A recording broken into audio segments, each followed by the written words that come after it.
Simple but டேஸ்டியான vegetable sambar என்னோடய style எப்படி செய்கிறதுன்னு பார்க்கலாம். வரீங்களா? 100 கிராம் துவரம்பருப்பை வாஷ் பண்ணிவிட்டு வாட்டரை ஸ்டெயின் பண்ணிவிட்டு எடுத்துகிட்டு வந்துடுங்க. இப்போ பருப்பு முழுகிற அளவுக்கு தண்ணி, கொஞ்சம் பெருங்காயத்தூள், மஞ்சத்தூள் போட்டு 4 விசிலேருந்து 6 விசிலுக்கு ப்ரெஷர் குக் பண்ணி எடுத்துக்கோங்க. இப்போ ஒரு கடாயில் 1 டேபிள் ஸ்பூன் கடலை எண்ணெய் காஞ்சோடனே 1/2 டீஸ்பூன் கடுகு, 1/2 டீஸ்பூன் ஜீரகம் போட்டு பொரிய விடுங்க.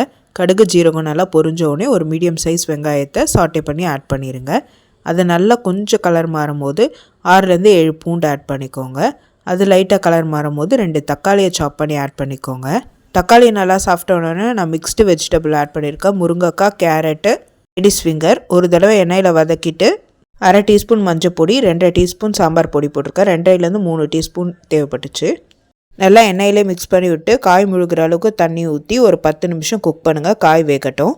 காய் வெந்துருச்சான்னு செக் பண்ணிவிட்டு இப்போ நம்ம வேக வச்ச பருப்பில் காய் அந்த மிக்சர் ஆட் பண்ணிடுங்க. தேவையான அளவுக்கு உப்பு போட்டு கேஸ் ஆன் பண்ணிடுங்க.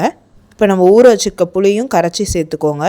2 கொதி வரட்டும். டேஸ்ட் கரெக்டாக இருக்கான்னு செக் பண்ணிவிட்டு ஒரு கை கருவேப்பிலை போட்டு மிக்ஸ் பண்ணிங்கன்னா டேஸ்டியான மிக்ஸ்டு வெஜிடபிள் சாம்பார் ரெடி. செஞ்சு பார்த்து எப்படி இருக்குன்னு சொல்லுங்கள். Happy cooking, healthy living. இந்த மாதிரி ஈஸி ரெசிபிக்கு சக்தி ரெசிபியை சப்ஸ்கிரைப் பண்ணிக்கோங்க.